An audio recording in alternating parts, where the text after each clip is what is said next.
Bonjour les amis, bienvenue sur cette nouvelle vidéo de GR Motors.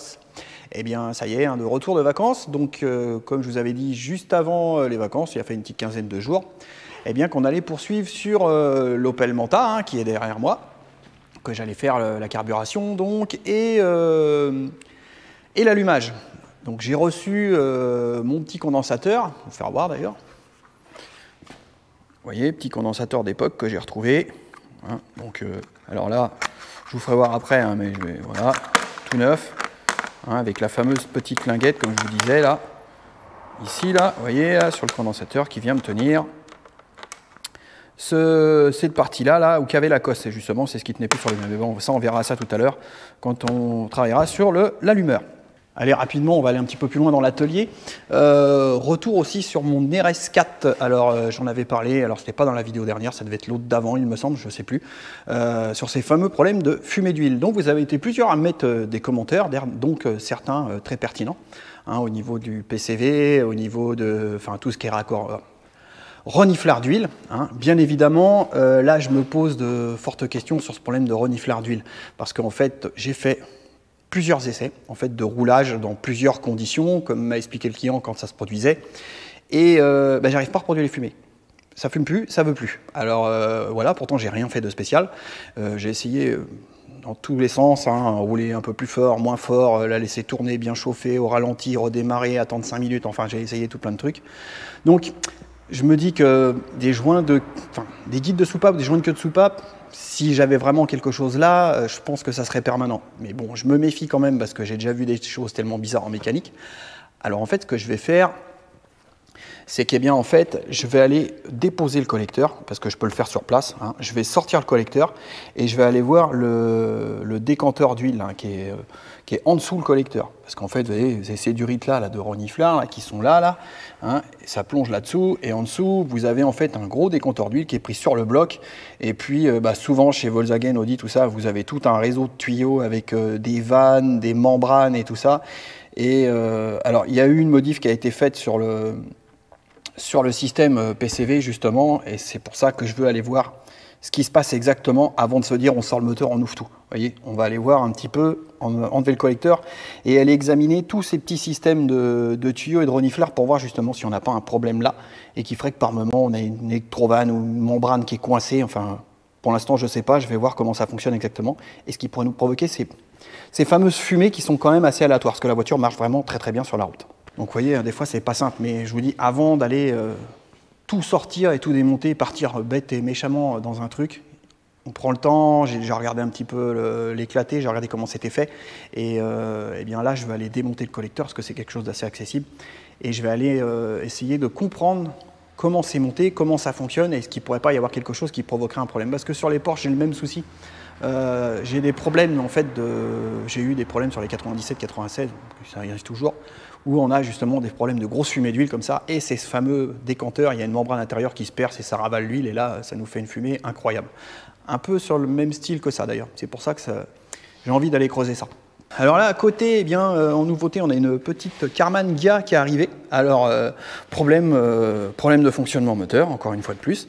La petite histoire, le client il est tombé en panne, donc c'était pas dans le coin. Il l'a emmené chez Volkswagen parce qu'il ne pouvait pas se dépanner ailleurs. Il m'a appelé d'ailleurs. Donc chez Volkswagen, ils ont regardé, ils ont... Je ne sais pas trop ce qu'ils ont fait, ils ont changé la bobine d'allumage, je crois, et ça marche pas mieux. Et là, du coup, moi, elle est chez moi, mais là, j'arrive même plus à la démarrer, elle ne démarre plus du tout. Alors, j'ai contrôlé vite fait tout à l'heure, il n'y a pas d'allumage. Alors déjà, ce qui a attiré mon œil, je vais vous faire voir tout de suite, c'est quand on enlève ça, parce que d'origine, là-dessus, eh bien, en fait, on a un allumage à rupteur. Et là, en fait, vous voyez, il y a un système qui a été monté d'allumage électronique. Vous voyez, souvent, c'est remis dedans avec un petit capteur et tout ça. Alors, ces choses-là, c'est bien sans être bien, parce qu'en fait...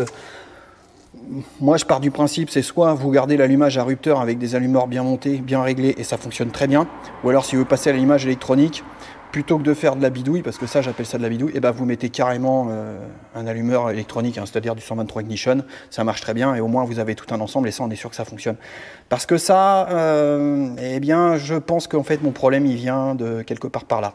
Donc, de toute façon, je pense que je vais en avoir le cœur net, hein, parce qu'on peut vite refaire l'inverse, c'est que je supprime le système, je remets des rupteurs, et puis si tout d'un coup, ça marche nickel, c'est que le problème vient de là, et souvent, les soucis viennent de ces petits systèmes-là, parce que ça vieillit plus ou moins bien, quoi.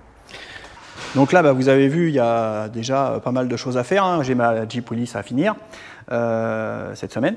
J'ai la RS4, eh bien, va falloir que je démonte le collecteur pour aller voir ce qui se passe. Bon, la petite Karmann, je pense que ça va pas être très compliqué, ça va être assez rapide à faire. On va voir comment ça se déroule là, la vidéo, on verra, soit j'ai le temps de mettre ça dans cette vidéo-là, soit j'en ferai une deuxième, enfin je sais pas, on verra bien. Là, on va aller se diriger vers l'Opel Manta, et comme je vous avais dit, eh bien là, on va sortir l'allumeur. On va, eh bien, on va le sortir ensemble, on va le décortiquer, on va regarder un petit peu comment c'est fait dedans, mais je crois que j'avais déjà fait des vidéos là-dessus. Et puis, vous allez voir un petit peu comment je fais pour refaire cet allumeur. Alors donc sur l'Opel Manta, eh bien, on va commencer par l'allumeur, hein, comme je viens de vous dire. Donc on va enlever ça, hop, tac. Et puis en fait, oui, la dernière fois je vous l'avais pas dit, le petit montage que vous voyez avec le fil qui pendouille, hein, ça n'avait pas été fait avant, c'est moi qui ai fait ça. Hein, tout simplement parce que, pour faire rapide, non, mais je vais pas réussir à le relever, enfin je vais vous faire voir après. C'est qu'en fait ils avaient laissé ça, comme je vous disais la dernière fois, sans la fameuse petite attache qui tient le plastique, et en fait ça faisait que de bouger, ça se mettait à la main, ça s'éteignait tout le temps, enfin c'était le bordel. Donc c'est moi qui avais fait ce petit montage là, vous voyez, avec une cosse isolée comme ça, et du coup ça me permettait que ça se mettait plus à la masse, hein. C'était vraiment juste provisoire pour mettre la voiture en route. Donc là, eh bien, ce que je vais faire, c'est que je vais sortir l'allumeur et puis on va se retrouver à l'établi. Et puis on va démonter tout ça, on va sortir tout le système d'avance centrifuge, on va aller regarder un petit peu comment c'est à l'intérieur et voir l'état, et on va remettre ça en état propre et le passer sur le banc d'allumeur. Avant d'enlever l'allumeur stupidement comme ça et puis de plus savoir à quel endroit on est rendu et de s'emmerder à tout chercher dans tous les sens, hein, et bien là, tout simplement, je ne sais pas si vous allez le voir, mais là, il y a le repère de PMH, hein, vous voyez, en plus il y a un repère blanc, et bien donc je me suis mis dessus, tout simplement, et puis maintenant, plus simplement du monde, hein, on regarde le doigt vers quoi il est aligné, mais normalement il doit forcément être aligné sur le 1 ou le 4, hein, parce que comme on fait un tour, quand on fait un tour moteur, ça fait un demi-tour allumeur. Et bien là, quand on remet l'allumeur, tout comme ça, là j'ai remis l'allumeur, et bien on regarde qu'il est, il est ici. Donc en fait, il est dirigé vers ce fil-là, tout simplement. Et puis voilà, on est sur le 1 ici. Donc on saura que quand on va remonter, quand on va remettre en place notre allumeur, eh bien qu'il faut qu'on dirige le doigt d'allumeur ici. Vous voyez, côté de la capsule, est dirigé vers le cylindre 1. Alors en fonction des moteurs, hein, là je dis que c'est le 1, mais c'est peut-être celui-là le 1. En fonction des moteurs, ils vont nous dire que le 1 c'est celui qui est côté volant moteur, ou le 1 c'est celui qui est côté distribution devant. Enfin ça c'est, voilà, se référer au manuel. Et puis de toute façon, vous voyez, dans un cas comme ça, quand on n'a pas le manuel dans l'extrême, moi je préfère vraiment avoir le manuel, eh bien on se fait des repères comme ça, hein, ça évite de chercher pendant une demi-heure, trois quarts d'heure dans quel sens c'était, pourquoi ça démarre plus, on a inversé de 180, enfin voilà. C'est des choses toutes basiques, toutes simples, parce que c'est des moteurs basiques et simples, donc cherchez pas des trucs compliqués, faites des choses simples. Alors là, vous voyez, je suis en cours de démontage, et puis voilà, je me disais que ça allait être simple et rapide. Les petites particularités sur cette auto-là, si vous voyez, là j'ai défait la partie qui me tient mon allumeur ici, et là je veux l'enlever, et vous voyez, touc, touc, ça coince. Ah tiens, qu'est-ce qui se passe? Pourquoi ça sort pas? Alors on force pas comme un abruti, hein, bien évidemment. Et bien là, en fait, quand je regarde en dessous, alors je sais pas si vous allez le voir ici, essayer de prendre un éclairage différent. Vous voyez là, ici, là, juste au bout de ma lampe, eh bien, il y a la pompe à essence, et on voit le tunnel ici, là, où descend l'arbre d'allumeur. Je vais y arriver. Eh bien, à mon avis, il y a l'excentrique de la pompe à essence qui est pris dessus. Et je pense qu'il faut, enfin, je suis même à peu près sûr, hein, il faut enlever cette pompe à essence. C'est ce qui va pouvoir nous permettre de sortir l'allumeur complètement. Donc, vous voyez, hein, il n'y a jamais un montage qui est pareil d'une voiture à une autre.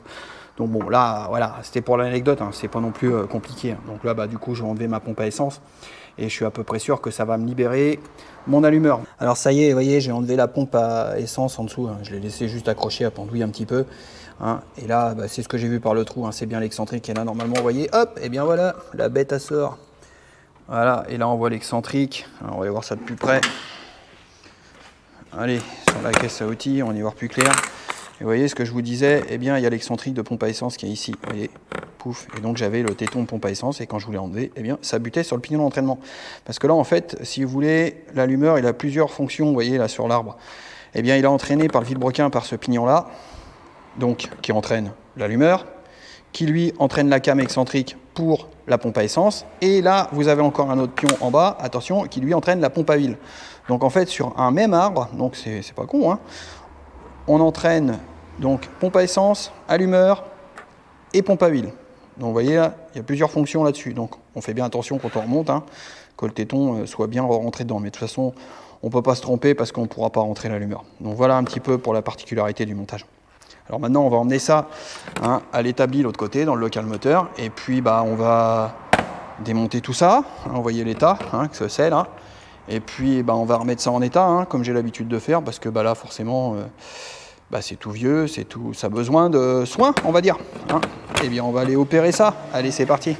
Alors, on est dans le local moteur, donc mon banc d'allumeur. Je pense que s'il y en a qui suivent mes vidéos l'ont déjà vu.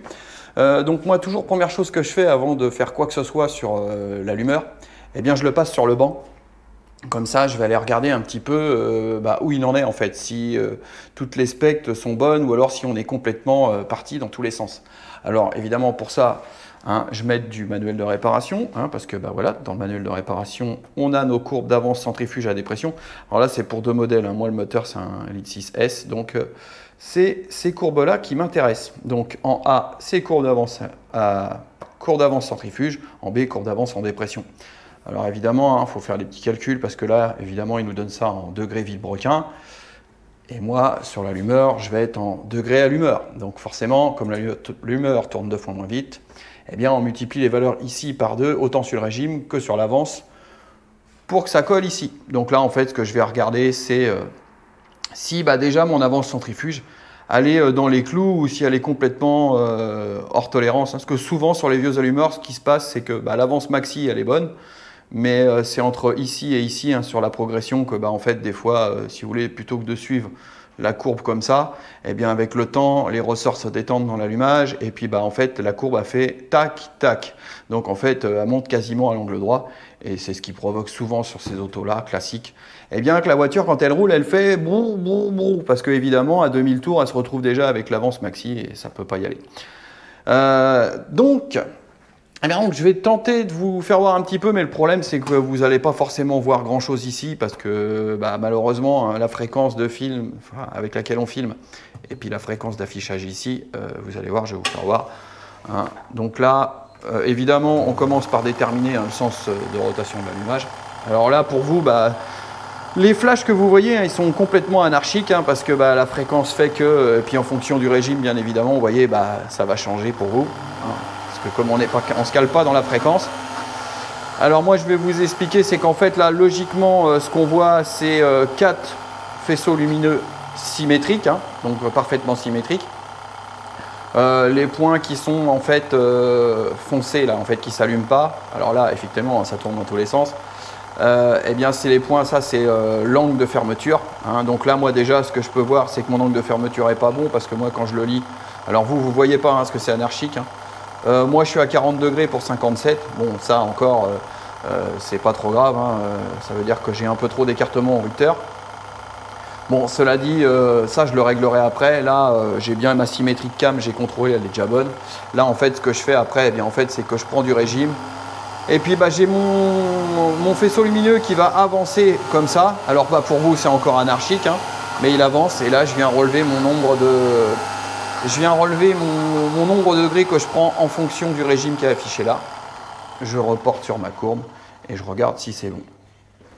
Et après, eh bien, en fait, j'ai la même chose avec l'avance à dépression que je viens contrôler. Vous voyez, je viens mettre une dépression. Alors là, je vais vous faire voir, vous allez voir le petit système. Quand je mets de la dépression, voilà, on voit le petit système qui bouge. En fait, on vient déplacer le rupteur. Et donc, c'est ce qui va nous donner de l'avance en fonction de la dépression du moteur. Ça, c'est pour modifier en fonction de la charge, en fait. Alors moi j'ai déjà fait mes relevés, donc mon avance à dépression elle est bonne, elle est nickel. L'avance centrifuge, eh bien je suis bon, donc l'avance centrifuge comme je disais, je suis bon à la cote maxi, donc je suis bien. Sur le départ, je suis bien, je prends un petit peu fort d'avance, un petit peu vite en fait si vous voulez, je viens me coller sur le haut de la courbe ici là. Mais bon, c'est pas trop méchant, il y a juste besoin de retendre un petit peu les ressorts et puis on va recoller au spec. Alors en fait, ça veut dire que déjà on a un allumeur en fait qui est correct, qui est dans les, on va dire dans les specs à peu près, parce que bon, des fois j'en vois quand je les passe, ils sont complètement partis dans tous les sens. L'avance à dépression ne fonctionne plus. J'ai l'avance centrifuge, je vous dis, ouais, elle monte direct, donc là c'est pas bon. Donc là, voilà, c'est ce que je fais, je contrôle, donc on est bon, tout le système fonctionne. Donc maintenant, on va s'employer à le démonter, on va le remettre en état, puis après on va lui faire ses petits réglages. Et puis normalement, voilà, ça devrait fonctionner.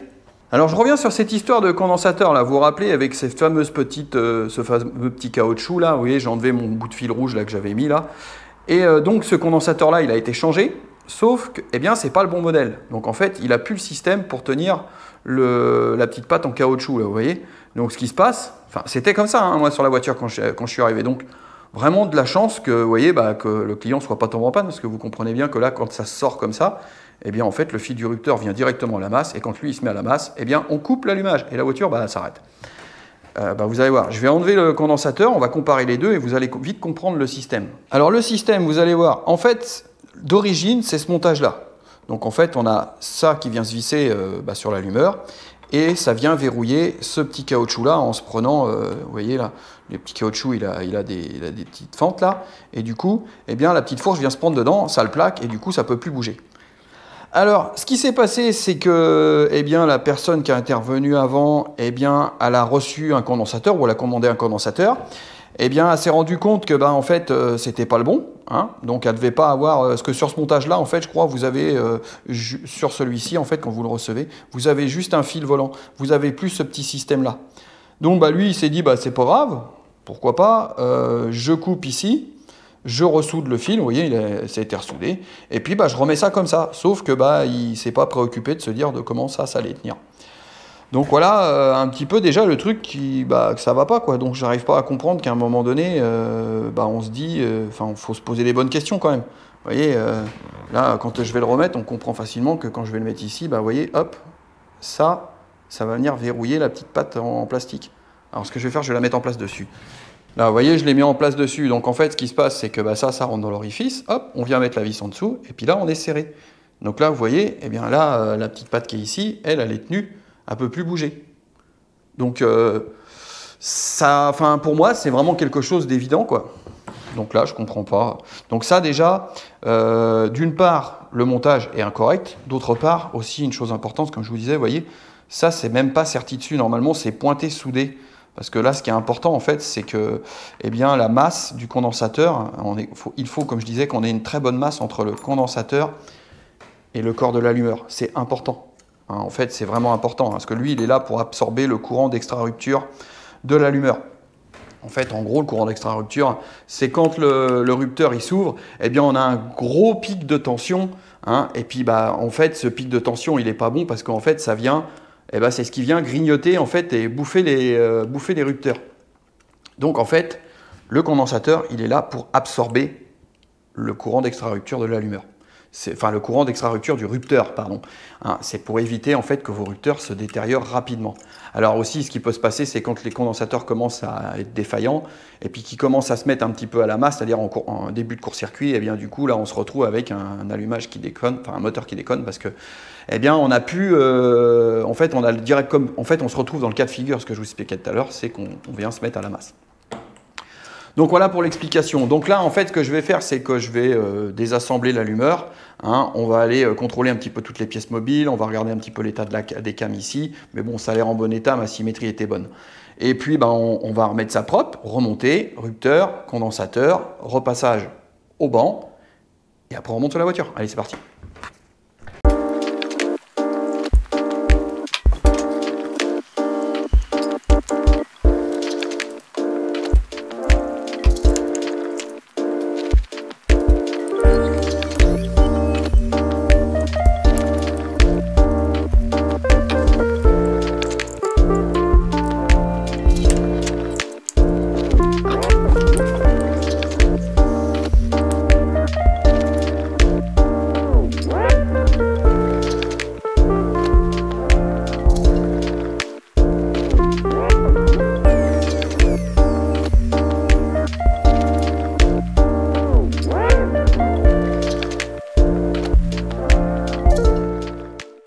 L'allumeur, il est complètement désassemblé, comme vous venez de le voir. Donc, maintenant, je vais procéder au nettoyage de toutes ces petites pièces-là. Alors, le système d'avance centrifuge, tiens, on va en causer 2 minutes. Comment c'est fait? Voilà, je mets ça là. Alors, vous voyez, il y a l'arbre en bas qui est entraîné par le moteur. Et ici, là, on a la cam, les 4 cams qui viennent ouvrir et fermer le rupteur, là, touc. Et puis, voilà, l'avance centrifuge, c'est ce petit système-là, là, vous voyez, qui, lui, en fonction de la vitesse, vous voyez, les masselottes qui sont là, elles vont s'écarter par la force centrifuge. Et elles vont venir faire déplacer, en fait, les cams qui permettent d'ouvrir le rupteur par rapport à l'arbre.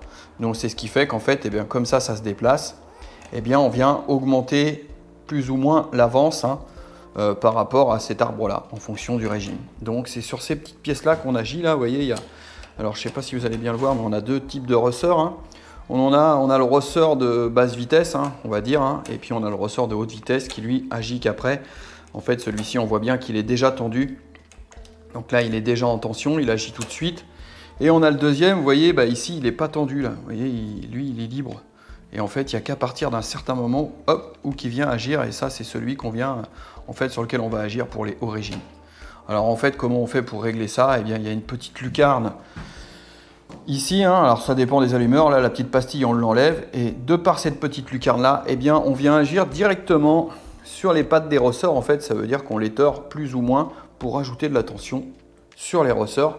Et du coup, ça nous modifie la tension du ressort. Et par le fait est, ça modifie aussi à quelle proportion, à quelle vitesse les cames se déplacent.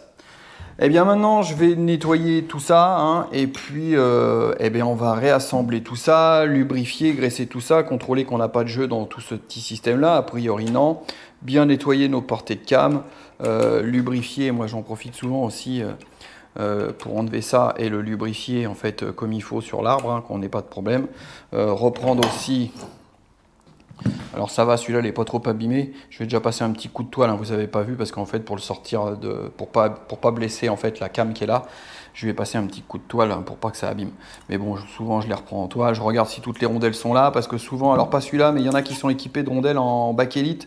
Et puis souvent ce qui se passe avec le temps, on la retrouve dans le fond ici, tout explosé. Et puis du coup forcément on se retrouve avec plein de jeux dans l'arbre. Bon là c'est pas le cas, mais ça a le mérite d'être contrôlé. Et puis là on a une autre rondelle. Bon voilà.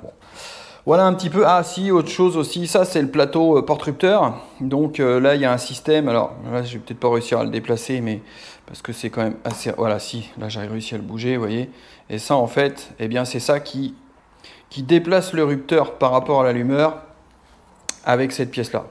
Vous voyez, parce que là le petit ergot il est pris là. Et puis bien en fonction de la dépression qu'on met, on vient déplacer l'ensemble ici, et du coup c'est pareil, on vient modifier l'avance par rapport à l'arbre qui est ici.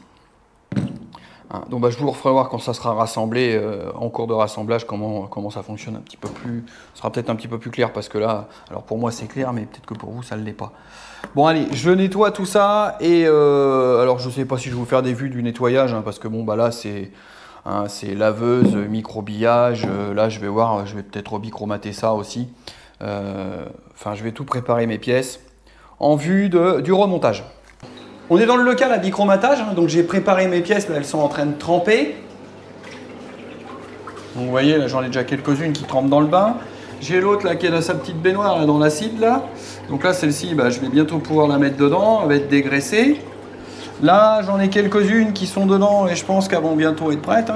Oh oui, ça commence à être joli ça. C'est bien zingué, c'est beau, ça brille. Allez, encore 2 petites minutes. Je sors ça et après, dans la passivation, allez, on va sortir les vis. Je pense que c'est bon. Voilà, impeccable. Allez, on commence par rincer ici. On rince une deuxième fois. Hop. On stabilise ici. Voilà, on rince. Plouf. Encore une fois. Encore une fois. Et on y va. Allez, c'est là que c'est magique.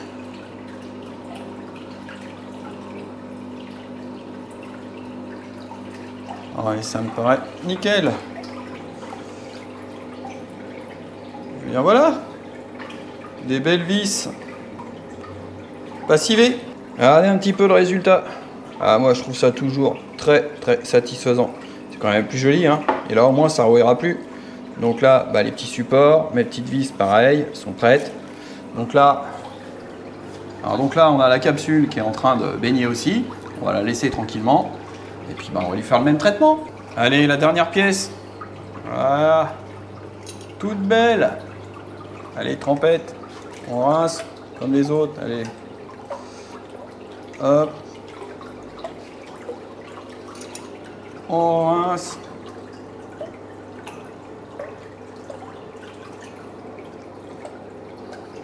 Allez, faut pas hésiter.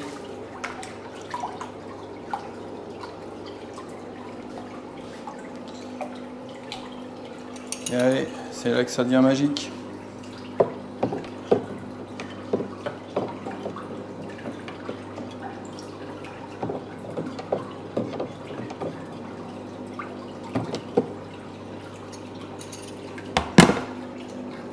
Hop, re-rinçage. Et normalement on est pas mal. Voilà, plus qu'à lui mettre un petit coup de séchage. Allez, je la sèche parce qu'il me faut mes deux mains. Et bien voilà le résultat, après un séchage, un petit coup de soufflette pour sécher l'eau en fait. Et bien voilà le résultat, donc je pense que c'est pas mal. Dites-moi en commentaire ce que vous en pensez. Mais il va avoir fière allure notre petit allumeur. Allez, maintenant on va retourner dans le cale moteur et on va commencer à réassembler tout ça. J'ai fini de préparer toutes les pièces de l'allumeur. Vous avez vu juste avant, j'ai fait le bichromatage donc, de la capsule à dépression. Là, je vous refais voir le résultat, donc c'est plutôt propre. Toute la petite visserie est propre, les petits supports. Bon là, les petits crochets, ils ont été rebrunis. Ça, je vous ai pas fait voir, mais en fait, le corps de l'allumeur, microbillage, nettoyage. J'ai contrôlé les bagues à l'intérieur, elles sont bonnes, donc pas de souci. L'arbre ici, eh bien, il est prêt à remonter. Je l'ai retoilé, il y avait des petites traces, mais bon, voilà. Je l'ai passé au papier fin. Mes cames aussi, vous voyez, c'est propre. Tout ça, j'ai inspecté, contrôlé, donc j'ai aucun souci, aucun jeu, rien. Donc c'est huilé et tout, donc pas de problème. Sur cette partie-là, voilà, ça c'est l'opteur, le condensateur. Le plateau, c'est pareil, nettoyé et tout. Puis après, là, les 2-3 pièces avec les rondelles. Donc vous voyez, cet allumeur-là, il n'est pas bien compliqué. Il n'y a pas grand-chose dedans. Bon, maintenant, ce qu'on va faire, c'est qu'on va tout réassembler. Et puis après, on va aller au banc d'allumeur.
Bon et bien les amis, ça y est, l'allumeur est fini de remonter. Donc comme vous l'avez vu à travers le petit accéléré que j'ai mis, bon, il n'y a rien de compliqué, il n'y a pas beaucoup non plus de pièces à remettre dedans.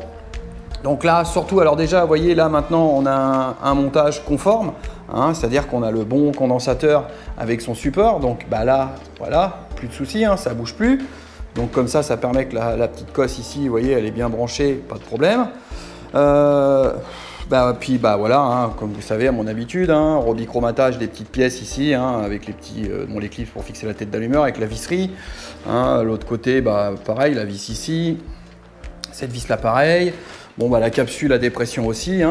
Donc là, j'ai pas remis le petit trou, j'ai pas remis la petite pièce pour boucher le trou encore, qui est ici, que j'ai rebichromaté aussi, qui elle va venir donc ici.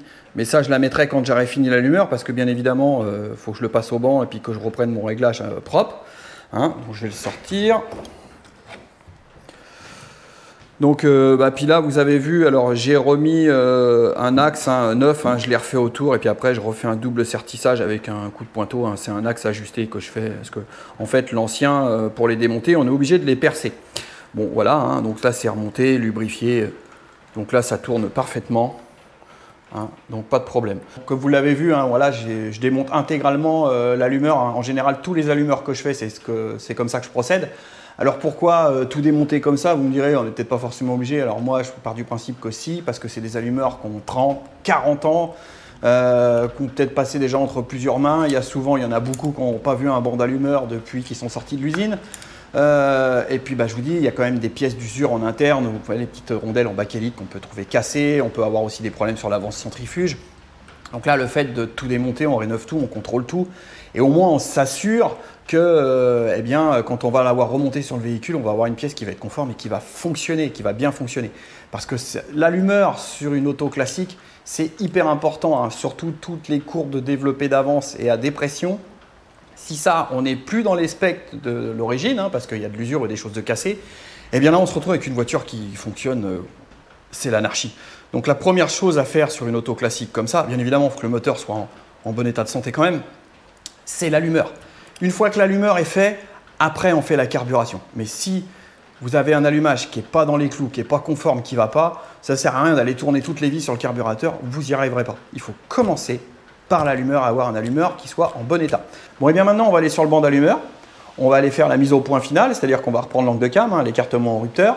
On va faire le développé d'avance, on va aller le recontrôler, le régler s'il y a besoin, mais il va certainement y avoir besoin de le reprendre un petit peu. Contrôler l'avance à dépression, et puis il n'y aura plus qu'à reposer sur la voiture. L'allumeur, il est installé donc sur le banc. Alors là, en fait, ce que je vais commencer par faire, c'est régler mon écartement en rupteur. Hein, donc la manip, elle est simple. Hein. Voilà, je le mets en rotation. Alors pour vous, le problème, c'est que évidemment, les flashs lumineux, c'est l'anarchie. Hein, vous n'allez pas les voir, alors peut-être un petit peu. Donc là, moi, à ma lecture, vous voyez, je me suis mis sur le 0 ici. Là, moi, je vois 42. Donc, il faut que j'aille chercher 57 ici. Donc, en fait, là, en dynamique, en rotation, je desserre mon rupteur, en fait. Et c'est là que je vais chercher, en fait, mon angle de cam à 57 degrés. Hein, voilà, parce que c'est ce qui est demandé sur le manuel constructeur. Donc là, je vais procéder à ce réglage-là. Après, je vais procéder au développé d'avance en prenant du régime. Et puis après, un contrôle sur l'avance à dépression. Et puis, on sera tout bon pour reposer.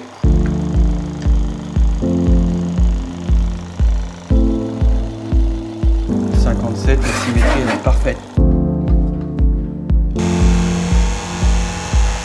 Bon, et bien ça y est, la mise au point de l'allumeur est terminée. Donc j'avais quand même un peu de boulot à lui faire au niveau de l'avance centrifuge. Tout simplement parce que, en fait, comme souvent, hein, le bas de la courbe avait tendance à monter un peu à la verticale. Hein, j'étais vraiment ici. Donc voilà, donc il a fallu que je retende le ressort de bas régime, hein, pour redescendre ma courbe, et puis un petit peu celui de haut régime. Hein, mais bon, c'est normal, c'est l'usure, les ressorts sont détendus. Donc là, en fait, je navigue dans le milieu de la courbe maintenant sur mon avance centrifuge. Et mon avance à dépression, elle était bonne. Et bien voilà, l'allumeur est terminée, réglée. Donc là maintenant, vous voyez, j'ai même remis le petit capuchon. Hein, ici, j'ai rebouché avec la petite capsule en métal.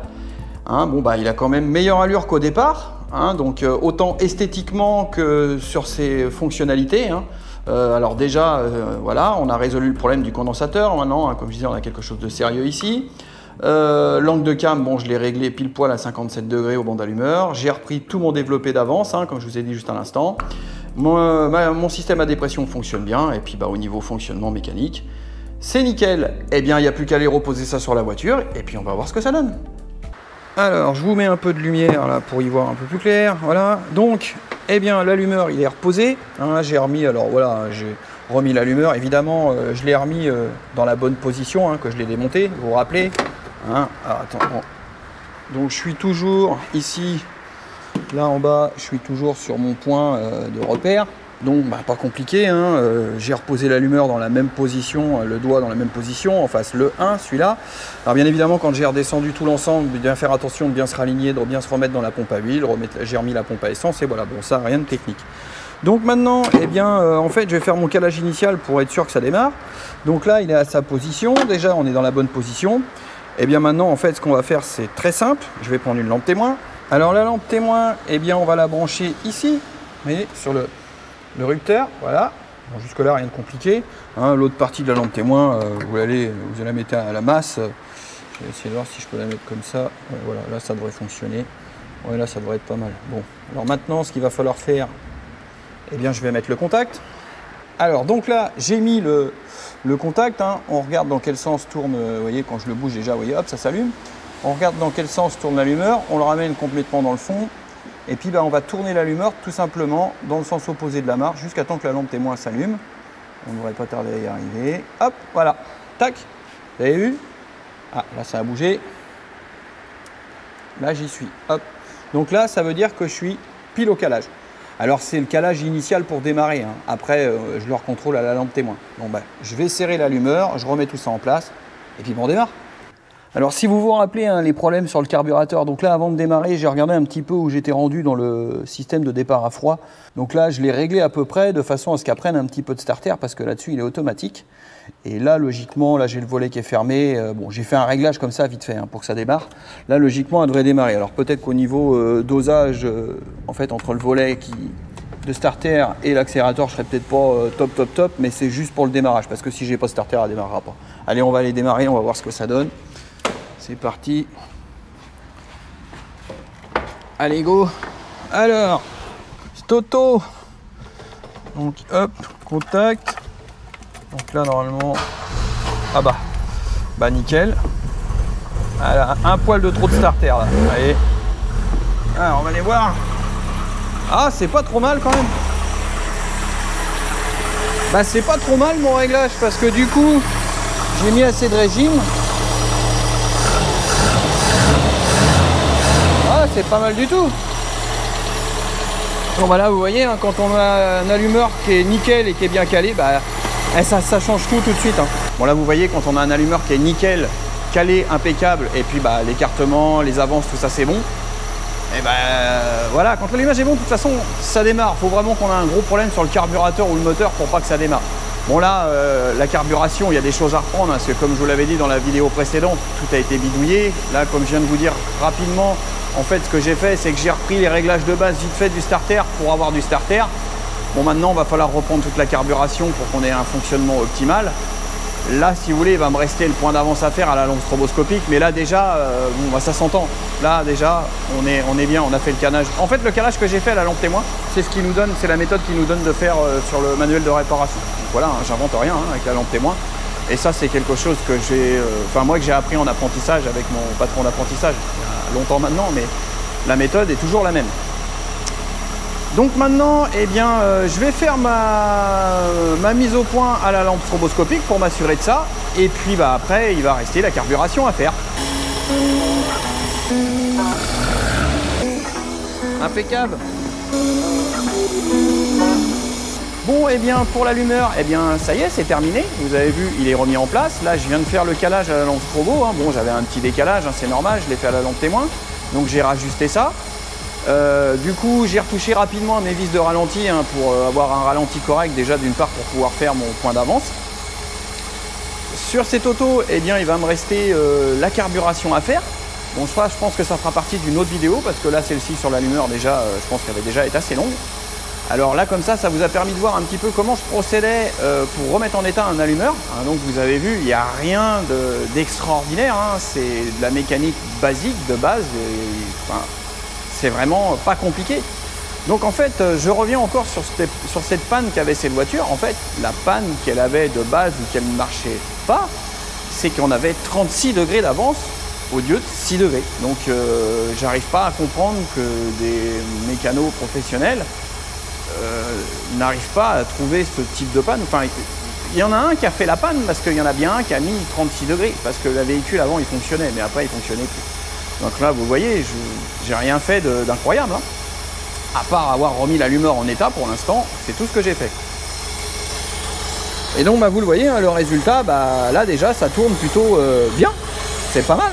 Donc là on va reprendre ce carburateur maintenant hein, parce que bon bah il a besoin qu'on s'occupe un petit peu de lui hein, je vais vous rappeler au niveau de la cale et tout ça, mais bon là déjà au moins on a un véhicule qui tourne correctement hein. Comme je vous ai dit hein, l'allumage c'est hyper important.